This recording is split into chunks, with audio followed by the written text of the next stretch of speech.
오늘 본문 말씀은 예수님께서 승천하시기 직전에 하신 말씀입니다. 예수님이 제자들을 앞에 놓고 승천하시면서 마지막 유언과도 같이 남기신 말씀이신데, 평소에 좀 실없는 소리를 잘하는 사람이라도 인생의 마지막 순간이 오면 진지해지기 마련이죠. 하물며 예수님의 마지막 말씀이니 얼마나 간절하고 얼마나 의미심장한 것이겠습니까? 오늘 본문 19절 20절에 서술어가 모두 4개가 나오는데요. 가라, 그리고 제자로 삼아라, 세례를 베풀어라, 가르쳐 지키게 하라, 이 4가지가 나오고 있습니다. 이 말씀들을 하나하나 좀 살펴보면서 우리에게 주시는 교훈이 무엇인가 챙겨보고자 합니다. 주님의 첫 번째 명령은 이것입니다. 가라. 모든 일에는 순서가 있지요. 하늘을 봐야 벌을 따는 것이고 처녀 총각도 만나야 전기도 통하고 결혼도 하고 그렇습니다. 예수님의 제자가 된다.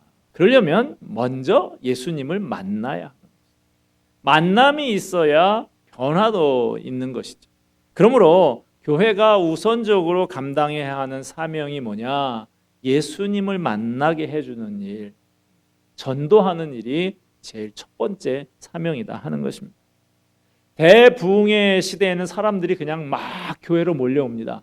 그러나 그런 시대가 아니면 저절로 교회에 찾아오는 사람이 얼마나 되겠습니까? 찾아오지 않는 사람은 그대로 지옥 형벌을 받도록 내버려 둘까요? 아니죠. 우리가 가야 합니다.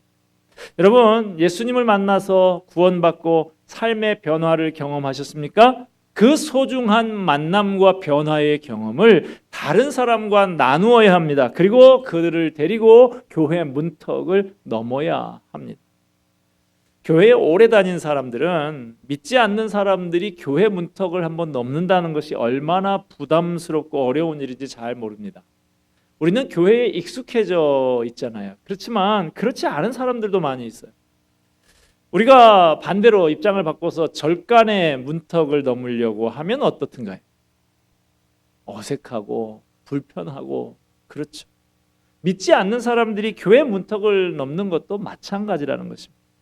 우리의 이웃들이 자연스럽게 믿음의 공동체 안에 발을 들여놓을 수 있도록 해야 됩니다. 그래서 이번에 이렇게 뮤지컬 공연도 하고 하는 것이죠. 혼자 오지 마시고 꼭 함께 오시기 바랍니다. 자, 주님의 두 번째 명령 이겁니다. 세례를 줘라.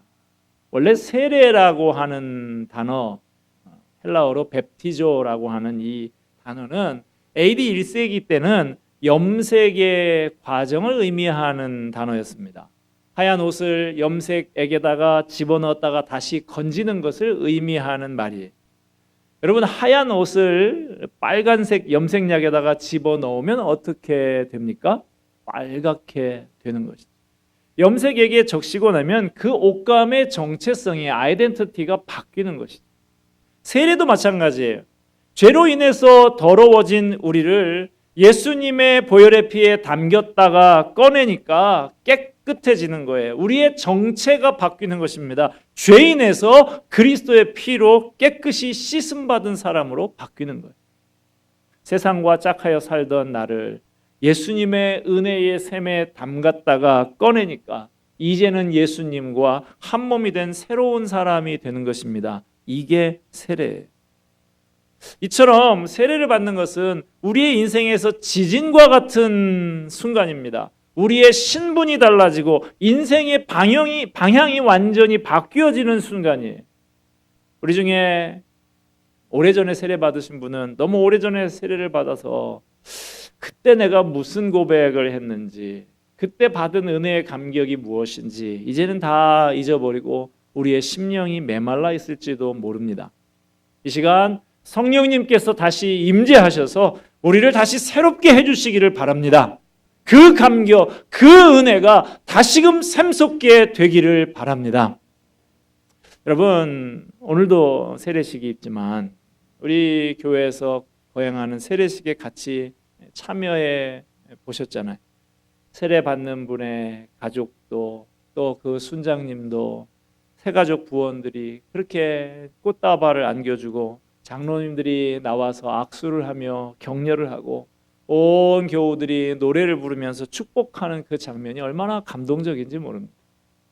내가 전도한 사람이, 내가 기도하면서 영적인 도움을 준 사람이 신앙을 고백하고 하나님의 자녀로 인생을 새롭게 출발하는 모습을 보는 일보다 더 기쁘고 감격적인 일이 어디에 있겠어요? 우리 교회에 이런 감동적인 세례식이 점점 더 많아지게 되기를 간절히 바랍니다.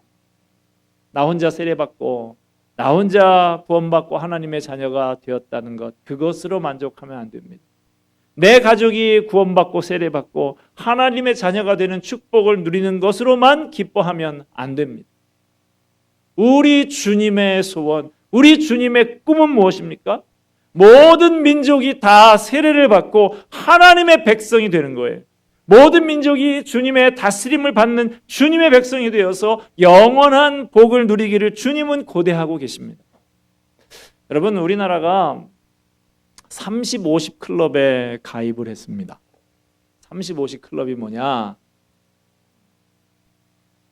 야구에서는 뭐 30 클럽 그러면 홈런 30개, 도루 30개 이렇게 하는 거를 30 클럽 그러는데, 이 나라에서 30, 50 클럽은 국민소득이 3만 불이 넘고 인구가 5천만이 넘는 나라, 이런 걸 30, 50 클럽이라고 그러는데, 전 세계에 이런 나라가 몇 개나 있을까요? 7개밖에 없어요. 우리나라가 세계에 7개밖에 없는 30, 50 클럽에 드는 나라예요. 대단한 나라인 것이죠.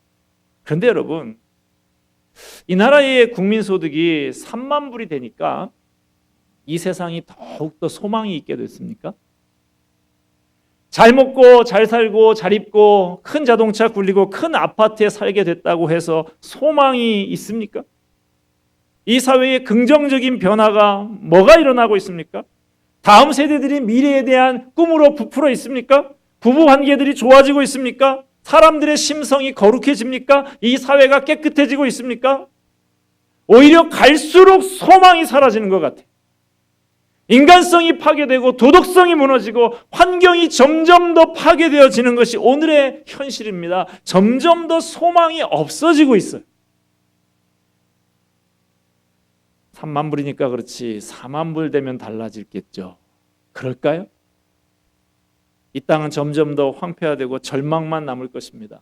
기대와 소망을 걸 만한 것이 하나도 남지 않을 거예요. 이 땅에는 소망이 없습니다. 이 땅에는 소망이 없어요. 우리에게 진정한 소망은 만왕의 왕이신 주님의 나라가 임하는 것뿐입니다. 정의로우시고 자비로우신 우리 주님이 다스리시는 나라가 임하는 것밖에 우리에게는 소망이 없습니다. 오늘 세례 받으시고 입교하시고 학습을 서는 여러분, 또 이미 세례를 받으신 여러분, 나는 하나님의 자녀, 하나님의 백성이라는 정체성을 분명히 가지고 우리 주님의 나라에 대한 소망을 분명히 가지는 저와 여러분이 되기를 바랍니다. 주님의 세 번째 명령, 이것입니다. 가르쳐 지키게 하라. 세례는 엄격히 말하면 신앙 고백이 이제 막 시작하는 거예요. 제가 어제 문답을 하는 분들께도 그렇게 얘기 들었어요. 이거 뭐 세례 받는다고 난 지금 뭐 굉장한 계급장 땄다고 생각하지 말라고. 이제 유치원, 그 정도, 유치원 정도 수료하는 그 정도 수준이라고 생각해야 된다. 이렇게 말씀을 드렸습니다. 신병 훈련을 간 마치고 자대에 배치받은 이등병, 군 생활을 해보신 분은 알지만 어리버리한 게 이등병이에요. 군인은 군인인데 군인 같지 않은 군인이에요. 그 병사가 맡은 역할을 잘 감당하는 군인이 되려고 하면 아직 한참 멀은 것이죠. 아직 많은 것들을 배우고 몸에 익도록 훈련을 해야 하는 것이죠. 우리 신자의 삶도 마찬가지입니다. 그리스도인다운 모습을 갖추려고 하면 세례 한번 받았다고 끝나는 것이 아니고 주님께서 분부하신 모든 교훈을 가르치고 지키도록 해야 한다고 말씀하십니다. 가르쳐 지키게 하라. 이 말의 원어적인 의미는 지킬 때까지 가르쳐라 이 말이에요. 한번 가르쳐보고 안 되면 말고 하는 것이 아니라 그대로 지킬 때까지 다양한 방법으로 또 가르치고 또 가르치라는 거예요. 여기서 말하는 가르침은 학문적인 지식적인 가르침을 의미하지 않습니다. 삶의 훈련입니다. 이런 가르침에 가장 필요한 것은 역할 모델, 롤 모델이에요. 가정에서 우리 자녀들은 부모들이 말로 가르치는 것보다 부모의 행동하는 것을 보고 배운다고 합니다. 그래서 자녀는 부모의 뒤통수를 보고 배운다 이런 말을 해요. 앞에서 아무리 어떤 말을 해도 그 가르치는 말을 가지고 배우는 게 아니라 우리 부모가 어떻게 행동하는가 그거 보고 배운다는 거예요. 마찬가지로 한 사람이 예수를 처음 믿고 나면 그가 그리스도인으로 살아가는 법을 어떻게 배웁니까? 설교를 통해서 배우기도 합니다만은 선배 신앙인들이 어떻게 하는가라는 것을 보고 배우는 게 더 많아요. 그래서 좋은 믿음의 선배들이 딱 버티고 그 믿음의 행위가 전통으로 자리 잡은 교회는 계속해서 좋은 믿음의 후진들이 생겨나게 되는 것이죠. 그런데 교회가 갈수록 대형화되고 주일 예배도 여러 번으로 나눠서 드리고 하면서 전체 교우들이 친밀하게 교제하면서 서로에게 선한 영향력을 주고받기가 점점 어려워지고 있습니다. 그래서 필요한 것이 뭐냐? 삶을 나누는 소그룹, 우리 교회로 하면 사랑방, 이것이 필요한 것이죠. 그게 바로 예수님의 전략이요 방법이었습니다. 예수님은 많은 군중들이 있었지만 딱 12명의 제자들, 그 제자들을 불러서 그들과 함께 하시고 자연스럽게 전도하고 가르치는 것을 보여주셨어요. 제자들은 그런 예수님의 모습을 보고 배운 것입니다. 예수님의 사역의 핵심은 바로 이런 소그룹 제자 훈련에 있었습니다. 예수님에게서 배운 제자들이 또 다른 제자들을 만들어서 이 세상이 하나님의 나라로 바뀌어가게 되는 것, 그것이 이 세상의 소망이라고 예수님은 믿으셨습니다. 그래서 예수님은 마지막 유언으로 제자 삼으라라고 부탁을 하셨어요. 이것이 바로 우리 교회가 제자 훈련을 하고 삶을 나누는 소그룹인 사랑방 모임을 갖는 이유입니다.